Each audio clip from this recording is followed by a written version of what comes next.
Ya, baik. Smart City People, kita berjumpa lagi di Dialog Smart City Dialog di hari ini untuk edisi Rabu tanggal 25 Oktober 2023. Bagaimana kabar Anda? Semoga di hari-hari menjelang tutup bulan ini Anda sudah bisa mencapai segala sesuatu yang Anda targetkan di bulan ini ya, tentunya apalagi di tahun ini menyisakan 2 bulan kita akan masuk di tahun baru 2024 ya.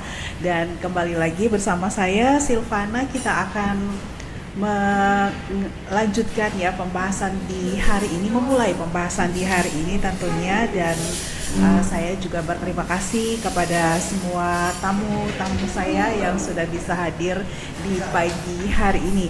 Baik, Smart City People, apa yang akan kita bahas di hari ini? Saya memberikan sedikit spill-nya begitu ya. Perubahan ekosistem yang terjadi secara global maupun nasional ini tentu membawa tantangan yang harus dihadapi oleh industri perbankan, termasuk ya tidak terkecuali BPR atau BPRS.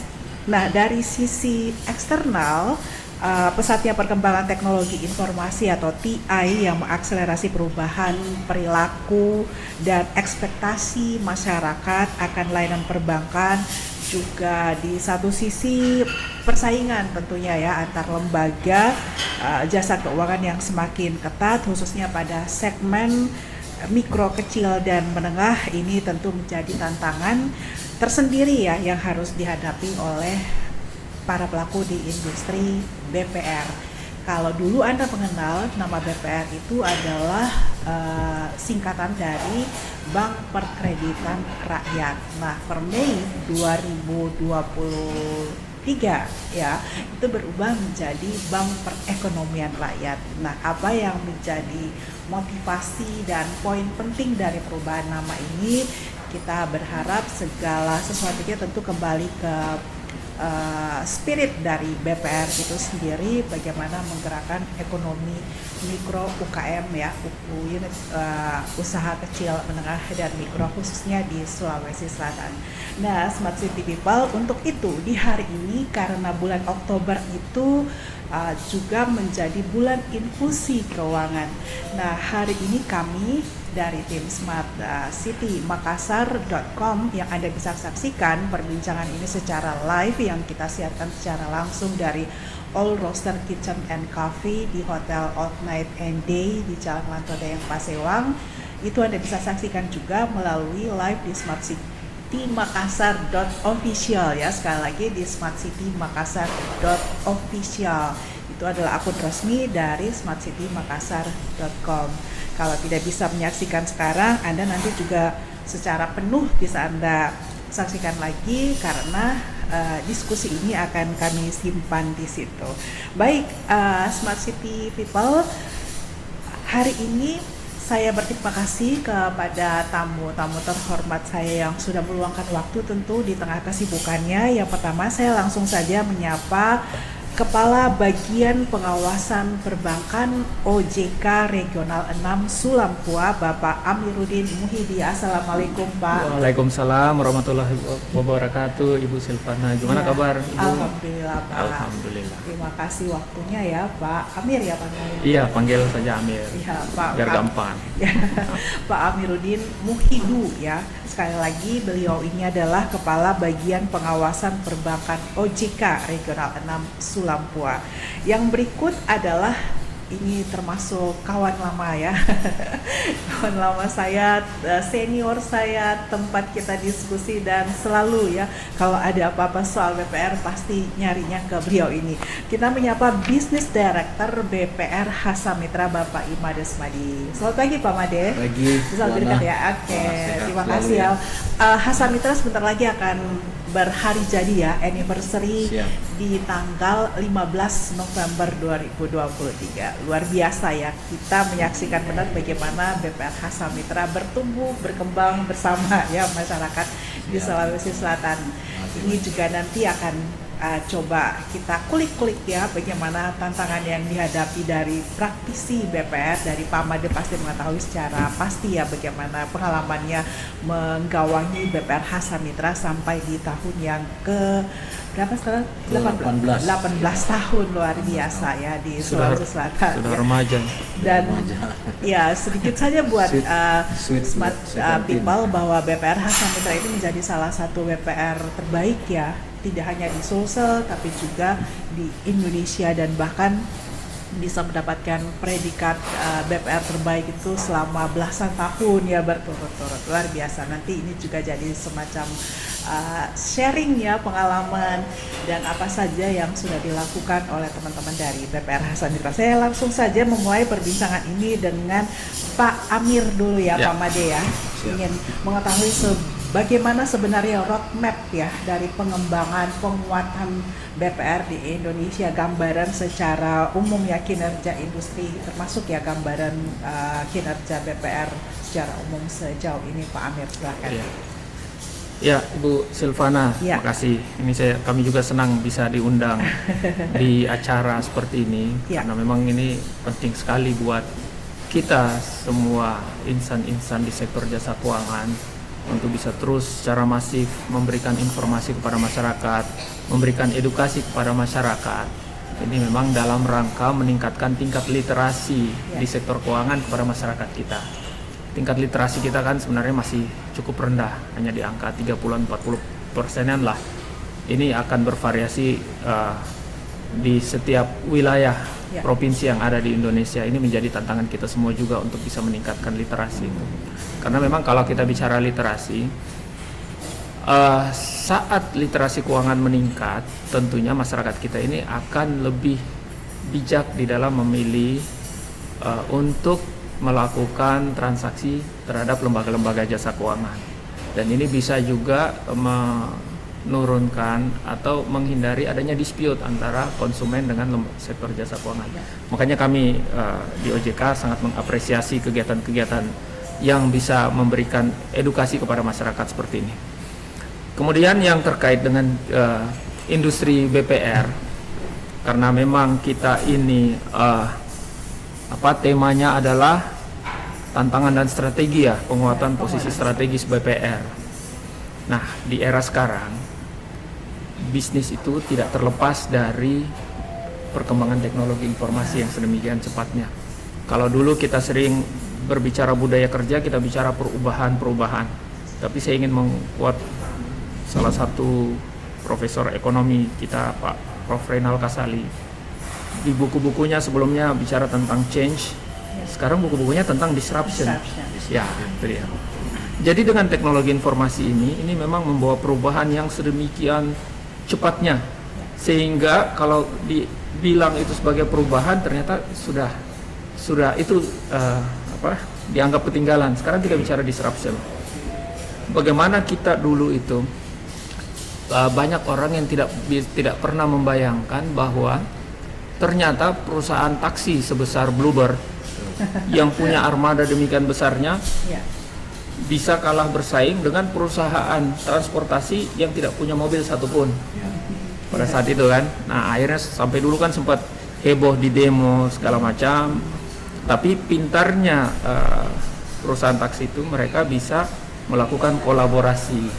Sekarang akhirnya kan mereka tidak hanya sekedar menyediakan transportasi seperti yang dulu secara tradisional, tapi mereka sudah menggabungkan juga dengan teknologi digital. Nah, itu akhirnya mereka tetap bertahan dan sampai sekarang masih tetap eksis. Nah, hal ini bukan hanya di sektor tertentu, di perbankan juga ini harus kita waspadai bersama. Nah, kalau kita lihat kinerja industri BPR sampai dengan September 2023 memang masih menunjukkan tren yang terus meningkat. Sampai dengan posisi September kita melihat total asetnya itu sebesar 190 triliun seluruh Indonesia. Ini masih tumbuh sebesar 14,6 triliun atau 8,35% dibanding posisi tahun sebelumnya, posisi September 2022. Dana pihak ketiga juga tumbuh 134 triliun. Tercatat sebesar 134 triliun atau tumbuh sebesar 11,76 triliun atau 9,57 triliun. Kemudian kredit yang diberikan juga tumbuh 9,45% atau sebesar 11,91%, sehingga pada posisi September tercatat sebesar 137 triliun. Apa yang kita lihat di sini bahwa sebenarnya BPR ini masih tetap tumbuh, tapi kita tetap harus mewaspadai dan mengkolaborasikan diri, jangan berada di zona nyaman seperti sekarang. Kita tetap harus mewaspadai tadi yang saya sampaikan di awal terkait dengan transformasi digital ini. Bagaimana caranya kita tetap bisa berada di pasar, tidak tergerus oleh perubahan teknologi, tapi kita justru bisa memanfaatkan teknologi tadi untuk semakin meningkatkan atau mungkin membuat pertumbuhan sektor industri BPR kita ini terus berjalan, terus berkembang seperti itu. Mungkin itu secara umum seperti itu, Pak. Bu Silvana. Jadi memang tantangan transformasi digital itu menjadi hal yang harus memang benar-benar disiasati dengan jeli ya oleh para pelaku di semua sektor ya, termasuk industri perbankan ya, karena juga dengan transformasi digital ini turunannya juga nanti akan kepada perilaku, habit ya dari masyarakat yang menjadi konsumen ya ataupun nasabah dari perbankan itu sendiri. Nah, Pak Amir melanjutkan yang tadi ya. Sebenarnya melihat transformasi digital yang dilakukan oleh perbankan secara umum, tapi lebih khusus kepada BPR, Pak Amir ataupun dari OJK sendiri melihat sudah seperti apa effort ya dari para pelaku di sektor BPR ini melakukan hal itu? Ya, jadi yang pertama, kalau kita bicara dari sisi industri, ini memang suka atau tidak suka, mau tidak mau mereka harus berusaha memanfaatkan teknologi ini. Jadi mereka harus bisa belajar dari apa yang sudah terjadi di sektor-sektor industri yang lain. Mungkin tadi saya kasih contoh taksi, mungkin kalau kita tahu juga perhotelan juga sebenarnya kan dengan Airbnb itu kan. Ya. Nah, di sektor keuangan juga sebenarnya kan sudah mulai masuk kan dengan adanya peer-to-peer lending seperti itu. Jadi posisi tradisional perbankan yang dulu menunggu nasabah datang untuk menitipkan dananya, kemudian perbankan mencari nasabah untuk menyalurkan pinjaman. Sekarang perkembangannya tidak hanya sekedar seperti itu. Sekarang ada platform yang menyediakan, jadi antara pemilik dana dan yang membutuhkan dana bisa langsung dipertemukan melalui platform tadi. Jadi platform tadi tidak perlu lagi singgah dulu di tempat dia dana tersebut sebelum akhirnya disalurkan, tapi ini bisa langsung terkoneksi antara peminjam dan pemilik dana seperti itu. Nah, hal yang ini sekarang yang memang menjadi tantangan tersendiri bagi industri BPR. Untuk ini secara spesifik saya bicara mengenai BPR dulu ya, Bu Silvana. Karena kalau kita bicara bank umum kan mereka punya modal yang besar, sumber daya manusianya itu untuk pengembangannya sudah dilakukan secara terstruktur, secara umum seperti itu. Walaupun memang masih ada juga sih yang agak ketinggalan, tapi secara umum boleh dikatakan seperti itu, sehingga dari sisi transformasi digital oleh bank umum relatif mereka masih cukup baik, sustain di dalam mengikuti perkembangan digital tadi. Nah, sekarang yang jadi tantangan kita adalah bagaimana dengan industri BPR seperti itu. Industri BPR kita ini punya beberapa tantangan sebenarnya dari sisi internal, dari sisi permodalan mereka. Kami di OJK mendorong akhirnya, karena ada tantangan dari sisi permodalan, kami di OJK mendorong BPR untuk senantiasa meningkatkan permodalan mereka supaya mereka memiliki kekuatan yang cukup baik di dalam mengikuti transformasi teknologi. Kenapa? Karena untuk investasi teknologi informasi ini biayanya tidak murah, dibutuhkan investasi yang cukup besar. Tantangan yang berikutnya, kesiapan sumber daya manusia. BPR ini kan bisnisnya skalanya kecil. Nah, bagaimana mereka bisa menyiapkan sumber dayanya untuk bisa bersaing dengan bank-bank lain yang punya modal sedemikian besarnya. Ini menjadi tantangan tersendiri juga buat BPR seperti itu. Nah, kami di OJK di dalam master plan sektor jasa keuangan sebenarnya di pilar 3 sudah mencantumkan di situ adanya akselerasi transformasi digital buat perbankan kita seperti itu. Nah, turunannya adalah OJK sudah mengeluarkan peraturan OJK terkait dengan teknologi sistem informasi buat BPR. Kemudian kami juga sudah mengeluarkan peraturan OJK terkait dengan produk BPR, di mana untuk produk-produk BPR ini BPR bisa lebih leluasa untuk mengembangkan produk-produk mereka dengan mengadopsi teknologi informasi yang terkini gitu. Dan kami cukup menjaga bahwa setiap pengembangan itu harus diikuti dengan sistem pengendalian yang baik, manajemen risiko yang terukur, supaya ketika bank melakukan penetrasi terhadap mengembangkan banknya dengan memasukkan unsur transformasi digital tadi, ini bisa dilakukan dengan baik, terukur, sehingga faktor risiko tadi bisa diminimalisir seperti itu. Oke, artinya di POJK itu sendiri Pak Amir sudah secara luasa ya OJK membuka untuk bagaimana BPR dalam tanda kutip mendorong lebih besar ya untuk BPR-nya bisa lebih leluasa dalam melakukan transformasi digital gitu ya. Iya. Kalau dulu kan BPR kita aturan mainnya sedemikian rigidnya ya Pak Made ya. Sekarang itu sudah lebih dibuka lagi. Kami pun di dalam ketentuan kami kita membagi dua kan produk dasar dan produk lanjutan. Itu pun tidak semua produk-produk lanjutan tadi harus persetujuan OJK. Ada yang cukup lapor, ada yang memang melalui proses pilot project, kemudian ada juga memang harus melalui persetujuan OJK seperti itu. Tapi di dalamnya itu ketentuan yang kami atur memang tidak serigid dulu, tidak seketat dulu, supaya karena kalau bicara teknologi informasi ini perkembangannya sedemikian cepat.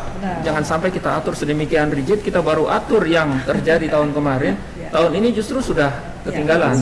Jadi kita bikin sedemikian fleksibelnya. Nanti kami mengingatkan saja kepada bank, pada saat membuat atau ingin melakukan suatu produk atau memberikan layanan atau produk yang baru dengan memasukkan unsur transformasi digital di situ, harus memperhatikan yang mungkin tadi saya sudah sampaikan, menyiapkan sumber daya manusianya, seperti itu kan.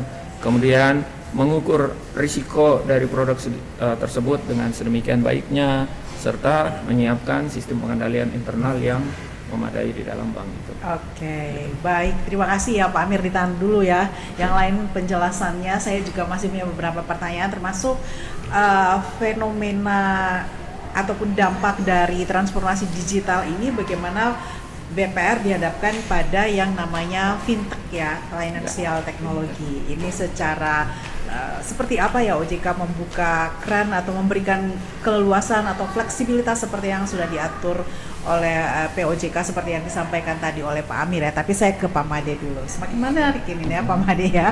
Oke, Pak Made, BPR Hasa Mitra di tahun yang ke-18 ya, yang sebentar lagi berulang tahun. Fleksibilitas yang diharapkan oleh para pelaku BPR tadi sudah disampaikan ya oleh Pak Amir. Tapi saya ingin di awal dulu nih melihat bagaimana BPR sendiri ya, dari Hasa Mitra ya Pak Made sebagai Director of Business dari PT BPR Hasa Mitra, Bank Hasa Mitra ini melihat tingkat awareness masyarakat kepada BPR secara umum.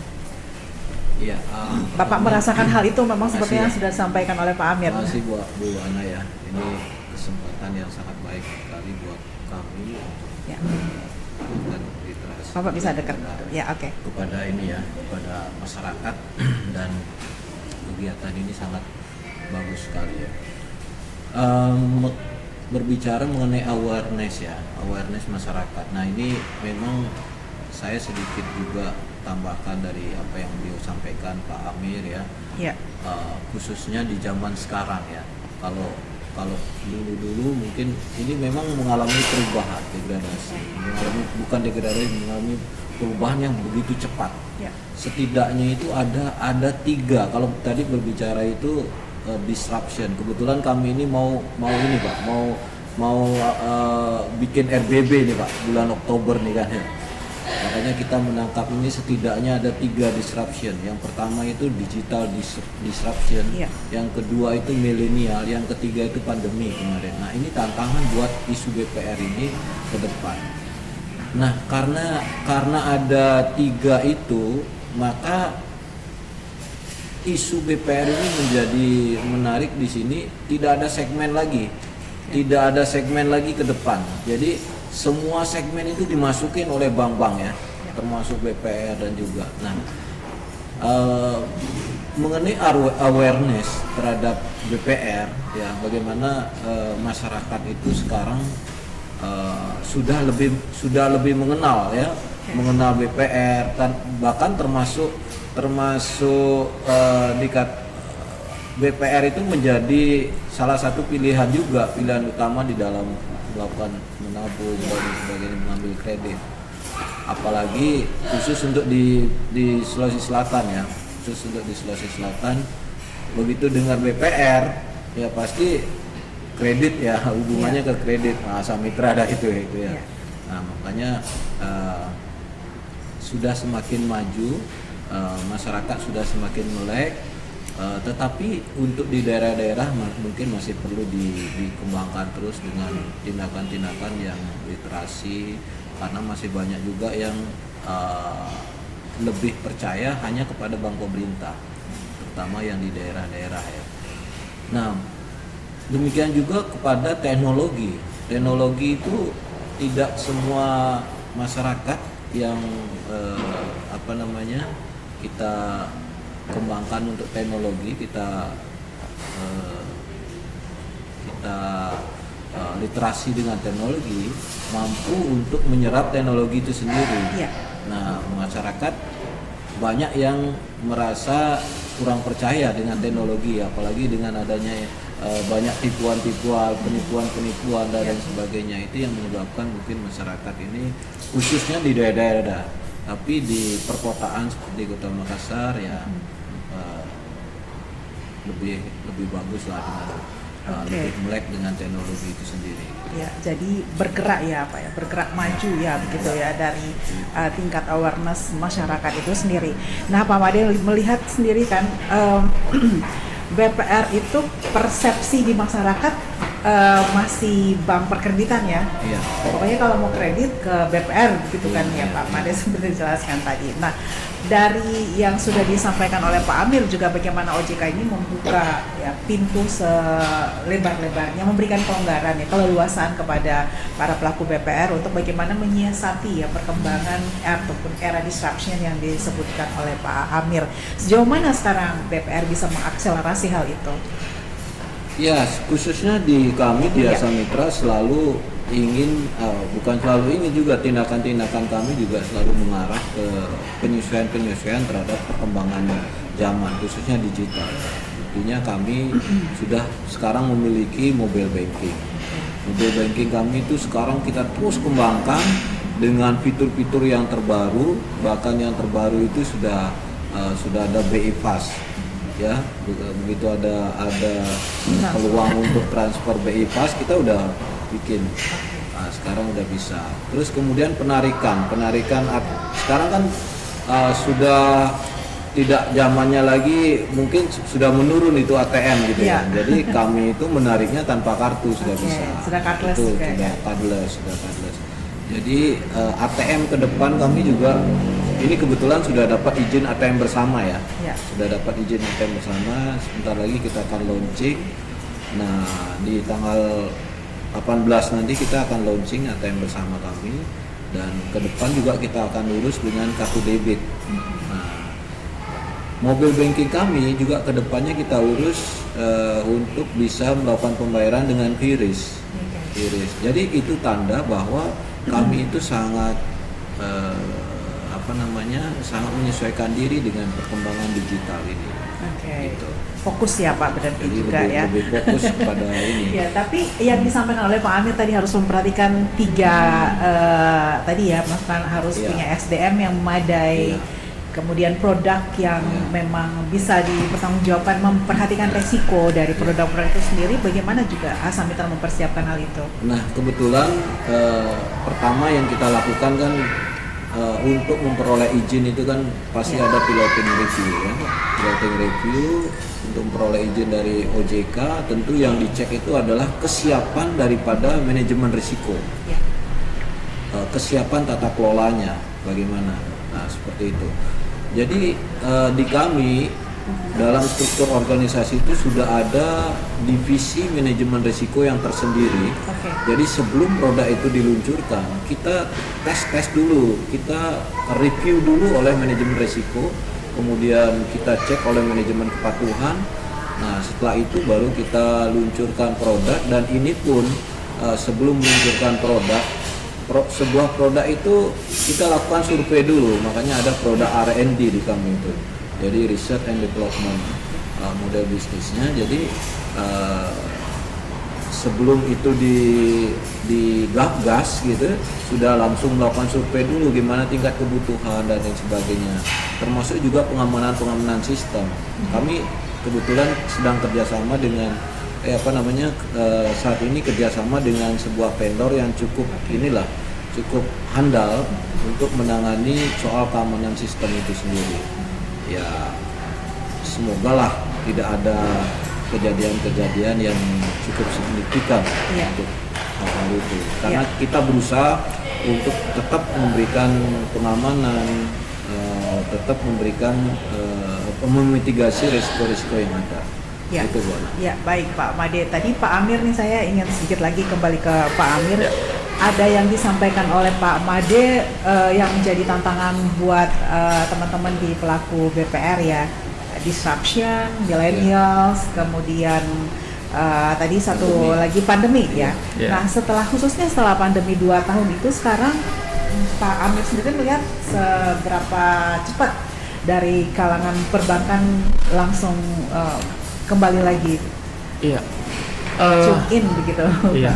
Sebenarnya kalau kita lihat masalah pandemi kemarin itu kan kenapa ekonomi kita menjadi stagnan, malah dulu kan sempat istilahnya itu kita mengalami resesi ya, karena 2 triwulan berturut-turut pertumbuhan ekonomi kita negatif.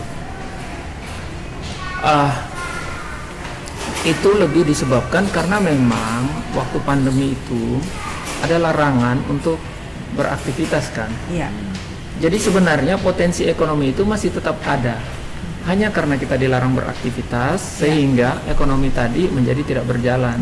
Sebenarnya masalahnya di situ. Jadi ketika aktivitas tadi dibuka kembali, dilonggarkan kembali, ya keadaan ekonomi kita kan akhirnya kelihatan kan langsung melonjak. Nah, tadi itu bisa terrefleksi juga dengan data tadi yang saya sampaikan, bahwa ternyata untuk di sektor BPR saja aset masih tumbuh. Dana pihak ketiga tumbuh, kredit pembiayaan juga tumbuh. Jadi memang dampak dari pandemi itu memang terjadinya pada periode itu saja gitu. Dan ini juga kenapa pulihnya juga lebih cepat selain aktivitas ekonomi tadi sudah bergerak. Pada saat periode pandemi juga itu OJK juga memberikan beberapa kebijakan kepada perbankan supaya mereka dari sisi kinerja keuangan tidak begitu terpuruk. Waktu itu kan kalau masih ingat, kami mendorong atau mengeluarkan kebijakan terkait dengan restrukturisasi kredit, bagaimana bank itu menilai kualitas kreditnya. Karena sebenarnya kalau ini sebenarnya teknis perbankan sih, Bu Silvana. Jadi kalau kita mengikuti ketentuan yang lama, ketika nasabah tidak melakukan pembayaran angsuran atau prospek ekonomi usahanya ini tidak menurun, itu maka penilaian kualitas kreditnya menjadi lebih rendah dari sebelumnya. Kalau di perbankan itu ada kualitas 1 sampai 5, yang terburuk itu 5 macet istilahnya. Ketika kualitas kredit ini akhirnya dinilai lebih rendah, bank harus menyiapkan cadangan kerugian yang harus dibentuk di dalam laporan keuangan, dan ketika itu dibentuk berarti bebannya akan bertambah. Ini akan menyebabkan bank bisa jadi mengalami kerugian. Karena kalau misalnya itu kan yang bermasalah dulu kan sebenarnya hampir semua karena aktivitas ekonomi berhenti kan, hampir semuanya.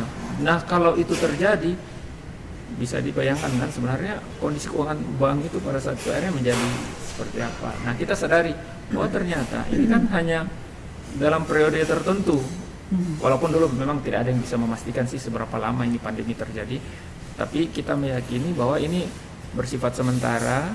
Kita kan harus optimis juga, dan ternyata benar kan, hanya sementara. Ketika aktivitas ekonomi kembali membaik, ya otomatis tadi debitur tadi kembali seperti semula lagi. Nah, makanya tadi pada saat COVID kan kalau kualitasnya itu menurun, bank harus menyediakan cadangan kerugian yang sedemikian besar, dan bisa jadi bank kita bakal akan mengalami kesulitan keuangan yang sedemikian buruknya. Nah, OJK disitulah hadir memberikan kebijakan relaksasi terhadap debitur tadi. Ya. Jadi bank bisa melakukan restrukturisasi, jadi penilaian kualitas kredit tidak mesti turun kalau misalnya prospek ekonominya menurun karena masalah pandemi. Seperti itu. Akhirnya bank tidak perlu menyesuaikan kualitas kredit. Kalau bank tidak perlu menyesuaikan kualitas kredit, tidak perlu membentuk cadangan kerugian. Kondisi keuangan bank juga bisa bertahan di kondisi yang tetap stabil, seperti itu.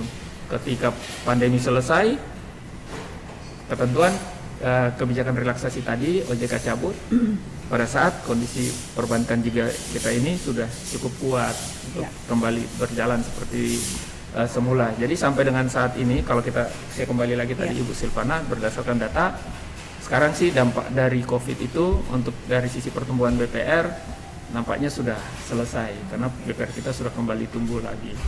Seperti itu. Ya, dan pandemi itu juga berkontribusi pada pembentukan habit ya dari nasabah ya, dari perbankan itu sendiri gitu kan Pak Amir. Nah, di POJK sendiri apakah sudah secara secara leluasa juga memberikan motivasi begitu kepada para pelaku BPR untuk mengantisipasi itu kalau kaitannya kepada transformasi digital, karena di masa-masa pandemi itulah habit dari orang mengakses segala sesuatu itu berubah, termasuk mengakses kredit, mengakses dana ke perbankan dengan munculnya fintech ya, financial technology.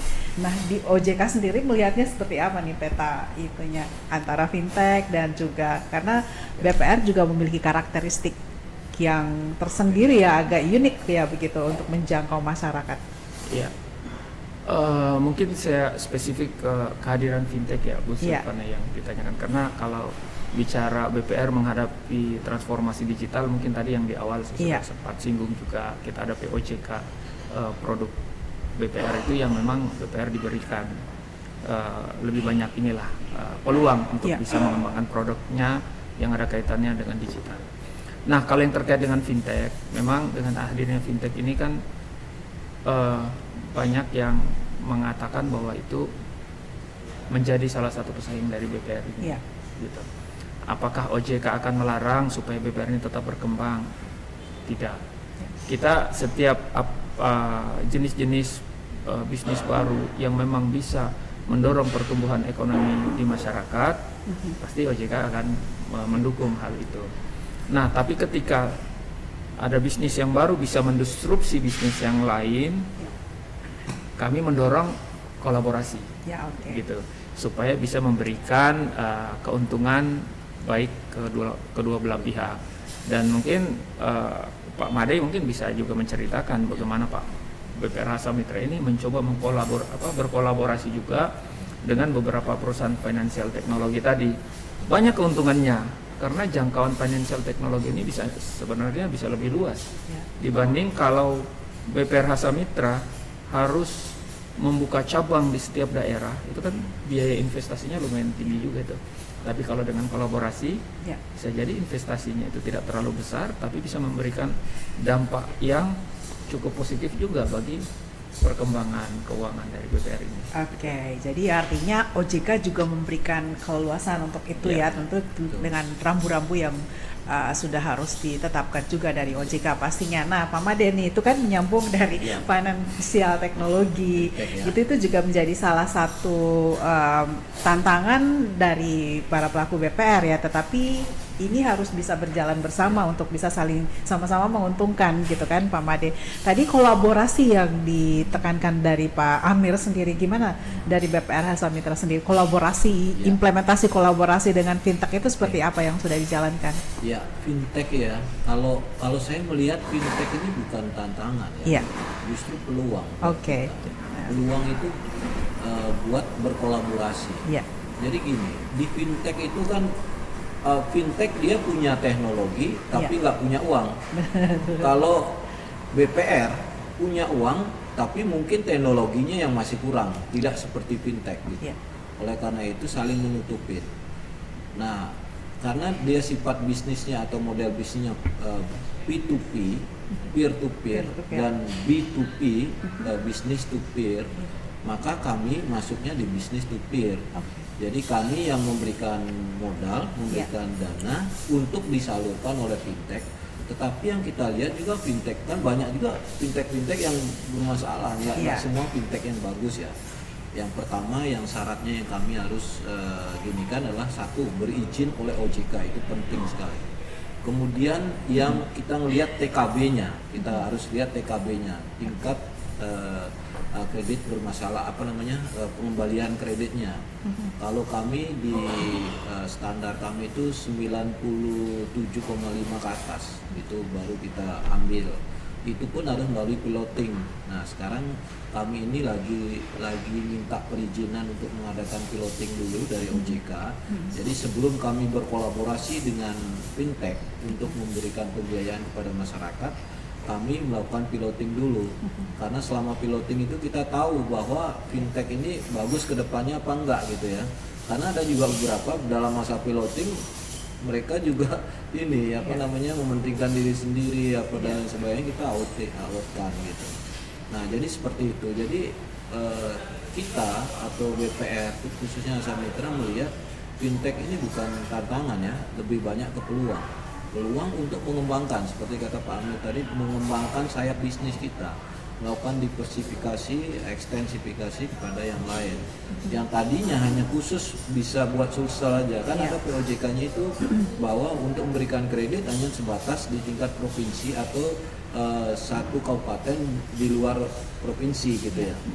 Nah, dengan adanya fintech kita berkolaborasi memberikan dengan pola channeling, itu kita bisa seluruh Indonesia. Kita bisa seluruh Indonesia dan bahkan seluruh dunia kalau ada. Kalau ada, kayaknya sih nggak ada ya. Gitu. Jadi seperti itu Bu Ana. Jadi lebih melihatnya peluang kita. Tapi dari Hasa Mitra sendiri, Bang Hasa Mitra BPR Hasa Mitra sendiri tadi kan juga Pak Amir nih di awal sudah mengatakan tidak lagi menjemput bola ya, menunggu bola ya, tapi harus sudah mulai menjemput bola begitu kan. Dari Hasa Mitra sendiri seperti apa itu melakukan akselerasi terhadap hal itu? Kami sekarang ini lebih mengembangkan, ini dengan kami kerjasama kemarin dengan fintech, kami sedikit tiru-tiru gitu teknologinya gitu ya, teknologinya. Makanya tahun 2024 ini kami ingin mengembangkan sebuah teknologi yang model fintech. Misalkan ada credit scoringnya, kemudian ada nanti orang akan bermohon kredit via mobile banking. Via mobile banking di sana bisa ada fitur untuk bermohon kredit, tapi di back end-nya itu adalah sistemnya LOS. Jadi penjemputan bola dengan sistem digital. Seperti tadi itu kan saya tadi sudah disitir oleh Pak Amir bahwa disruption ini karena pandemi, karena milenial itu semua mengarah ke digital kan gitu ya Bu Ana ya. Karena mengarah ke digital, maka mau tidak mau orang akan kita jemput bolanya dengan digital gitu. Jadi orang bisa mengakses anywhere gitu. Jadi tidak hanya dengan formulir gitu. Kita ingin kembangkan seperti itu. Ada buku tuh kan Pak, Millennial Skills Everything ya. Jadi hal-hal yang mungkin menjadi kebiasaan di masa lalu itu oleh milenial semuanya langsung cut gitu, cut off ya, harus ngikut gaya dia gitu kan ya. Tapi ya tadi juga Pak Made ya, Pak Amir juga menyampaikan yang sudah saya tanyakan bahwa kan kalau BPR itu punya karakteristik tersendiri gitu ya untuk bisa dekat dengan nasabahnya gitu, mengelola nasabahnya, emosional engagement dari BPR itu juara gitu menurut saya ya, karena kedekatan itu yang juga tetap harus dipertahankan gitu kan Pak Made. Dengan adanya transformasi digital dari Hasa Mitra, apakah juga tetap mengedepankan hal itu gitu Pak? saya justru kemarin itu selalu memberikan apa ya, bagaimanapun canggihnya digital itu tetap kita pakai ini. Betul. Pakai hati ya. Ini. Makanya saya selalu filosofikan kepada anak-anak di kantor itu, hati itu di depan, otak itu di belakang. Melayani orang itu harus dengan hati, ketika ada masalah baru pakai otak. Jadi jangan sedikit-sedikit pakai otak, hitung-hitungan dulu gitu. Jadi kami itu pamer solusi bukan pamer aturan. Aturannya seperti ini tapi solusinya kan, tujuan aturan itu kan memitigasi risiko gitu ya. Kalau risikonya nol gitu aturannya di sini, mungkin ibarat kita jalan di jalan mungkin sedikit-sedikit kita ini tapi kembali ke jalan itu, tetapi tetap tapi tetap tidak melanggar gitu ya intinya. Jadi gini, kita dengan nasabah seperti Bu Ana, saya setuju sekali. Karakteristik BPR itu dekat dengan nasabah. Kalau di bank umum mana ada orang yang bisa langsung ketemu direksi, ya Pak ya. Kalau di BPR itu direksi langsung turun ke lapangan untuk ketemu sama nasabah. Itulah yang menjadi competitive advantage kami sebenarnya. Jadi karena dekat, hubungan emosional. Bahkan tahun 2024 kami ingin mengembangkan model bisnis kayak wealth management. Jadi satu chip itu kita hajar. Misalkan orang depositonya di mana, nabungnya di mana, bayar listriknya di mana, kemudian ngambil kreditnya di mana gitu. Jadi satu nasabah itu ditangani seperti berasuransi kan tidak bisa ya. Jadi semua ini kita kan gitu. Kita ingin kembangkan model bisnis kayak competitive advantage tapi juga sustain ya Pak ya. Sustainability ya. Jadi dia berkelanjutan. Tidak dimiliki sama bank-bank lain gitu. Itu yang kita ingin kembangkan gitu. Iya. Kalau yang sekarang pengembangan Hasa Mitra yang lainnya apa yang sementara dipersiapkan? Kami lagi persiapkan mobil servis, ini ya, tapi intern sifatnya. Jadi kalau orang nagih kredit gitu ya Pak, nagih kredit ke lapangan gitu, cukup pakai tab aja. Jadi misalkan kan nggak perlu lagi nulis apa gitu, cukup pakai tab ini terhubung ke sistem. Jadi sudah ada sorenya bisa ada laporan. Nah itu yang kita lagi kembangkan. Kemudian lagi juga mengembangkan paperless. Jadi ke depan ya tidak pakai lagi orang bilet deposito, buku tabungan kan sekarang udah jarang orang cetak buku tabungan karena habisin biaya gitu ya. Nah ke depan itu tidak perlu lagi, jadi kita cukup pakai ini saja. Itu kita lagi kembangkan. Nah kemudian kami juga ingin salah satu ini 2024 sih udah kita ngomong sama pemegang saham ya, mau membentuk cabang yang hibrid ya. Kemarin kita ke Bank Danamon loh, cabangnya itu juga lagi kayak bank gitu, kayak kafe gitu. Jadi orang itu CS-nya duduknya di mana-mana gitu, pakai tab. Nah itu kita ingin seperti itu tapi mungkin tidak semua cabang, mungkin salah satu percontohan aja. Itu yang kita ingin kembangkan. Jadi sekali lagi Hasa Mitra ini selalu ingin beradaptasi dengan kemajuan teknologi yang begitu cepat. Perubahannya begitu cepat. Jadi nggak hitungan bulan lagi, nggak hitungan tahun lagi, hitungan bulan sampai cepat sekali perkembangannya. Baik Pak Made. Pak Amir, industri BPR ini diharapkan bisa memberikan kontribusi nyata ya pada daerah dan wilayahnya, karena kita tahu juga bahwa BPR kalau berhubungannya dengan UKM itu pasti akan memiliki daya tahan dan daya saing yang baik ya. Dan tadi buktinya setelah pandemi, di masa pandemi semuanya bisa langsung berbalik arah lagi, bounce up gitu ininya. Nah, dengan pergantian nama kan dari bank perkreditan rakyat menjadi bank perekonomian rakyat, ini bisa mungkin Pak Amir yang menjelaskan hal ini. Motivasinya apa? Jika dikaitkan dengan hal itu? Gini ya, perubahan nama ini kan adanya di undang-undang P2SK ya. Yang baru saja diundangkan awal tahun ini di bulan Januari yang lalu. Kalau bicara motivasi, mungkin ini saya tidak bisa berandai-andai karena ini kan mungkin siapa yang ada di balik pembuatan itu kan saya juga tidak terlibat di dalamnya ya. saya hanya mungkin hanya bisa mengomentari bahwa dengan perubahan nama ini memberikan identitas yang lebih kuat terkait BPR ini. Oke. Lebih kuat di sini artinya apa? Bahwa BPR ini adalah bank yang dulu selalu kita gaung-gaungkan adalah bank milik rakyat kecil, bank UMKM. Iya. Tapi namanya hanya bicara perkreditan. Nah, ketika sekarang namanya ada nomenklatur perekonomian di dalam, Iya. berarti ini rasanya dengan identitas begini lebih mengena deh kepada masyarakat dalam rangka menumbuh kembangkan ekonomi rakyat. Makanya kan Bank Perekonomian Rakyat. Jadi kalau saya ingin melihatnya dari sisi itu, bahwa dengan pemberian nama yang baru ini lebih memperkuat posisi BPR di masyarakat, bahwa inilah bank yang memang didirikan untuk tujuan mendorong pertumbuhan ekonomi masyarakat kita. Gitu Ya, mungkin. itu dia intinya ya. Jadi semakin kuat posisi BPR. Ya. Pak Made, bagaimana? Bisa lebih termotivasi lagi dong dari BPR yang sekarang menjadi Bank Perekonomian Rakyat? Iya, dengan keluarnya undang-undang P2SK ini, semua BPR, industri BPR menyambut dengan sangat gembira sekali. Oke.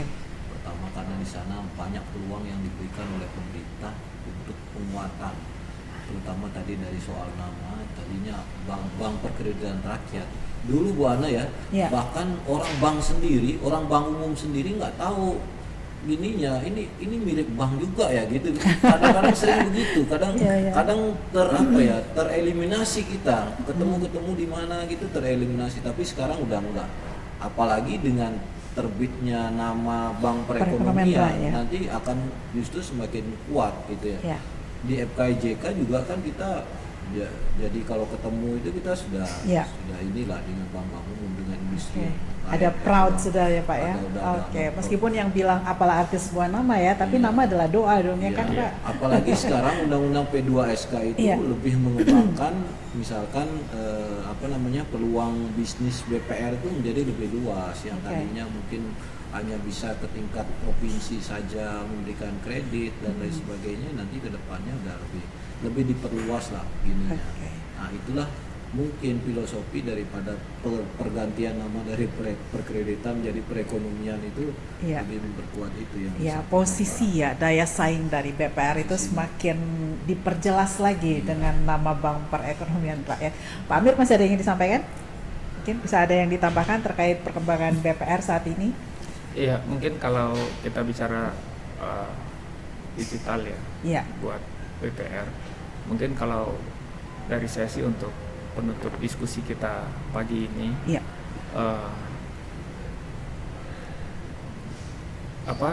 transformasi digital sangat penting, tapi kami tetap terus mengingatkan kepada BPR, termasuk kebetulan ini Asa Mitra yang ada di Sulawesi Selatan, pengembangan teknologi itu penting, tapi tetap harus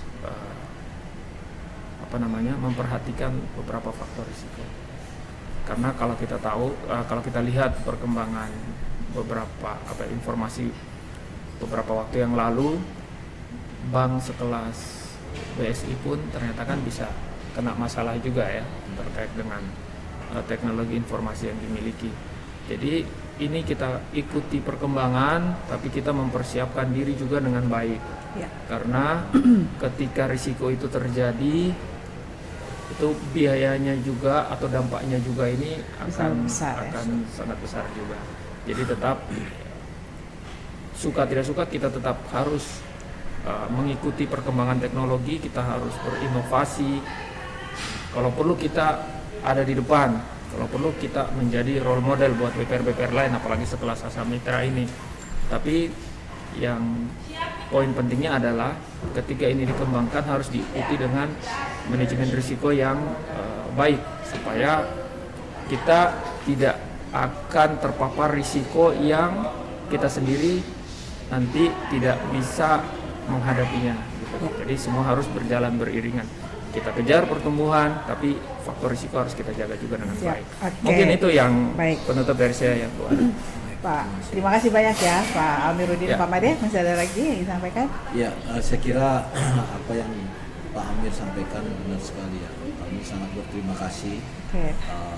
atas dukungan selalu oleh OJK, bimbingan selalu ya. Karena ujungnya memang sebelum kami mengadakan atau membuat sebuah produk, merancang sebuah teknologi, memang selalu kami selalu berkonsultasi dulu, baik lisan maupun tertulis maupun kami presentasi dulu.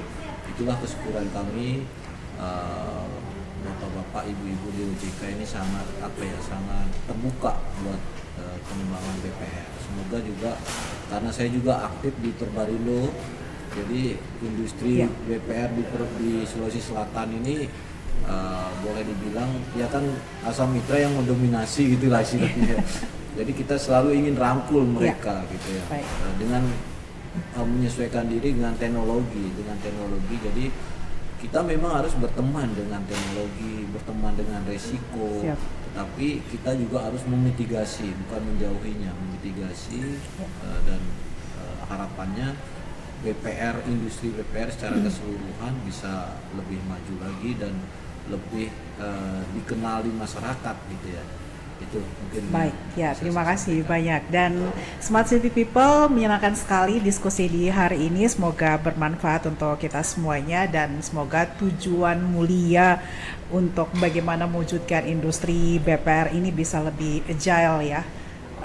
Kuat, ulet, tahan, begitu adaptif dan kontributif ke depannya itu bisa benar-benar terwujud dengan nama baru sekarang Bank Perekonomian Rakyat. Ini motivasi posisi strategis dari BPR juga semakin kuat untuk bagaimana mendorong perekonomian di daerah. Terima kasih ya Pak untuk waktunya sudah hadir di live podcast kami di hari ini, yang juga nanti bisa Anda saksikan kembali Smart City People di smartcitymakassar.official. Kami simpan di situ perbincangan di hari ini bersama Kepala Bagian Pengawasan Perbankan OJK Regional 6 Sulampua Bapak Amiruddin Muhidu dan juga Business Director BPR Hasa Mitra Bank BPR Hasa Mitra Bapak Imade Semadi. Terima kasih sekali lagi Bapak-bapak dan sukses ya, selamat ulang tahun nanti buat BPR Hasa Mitra di tanggal 15 November.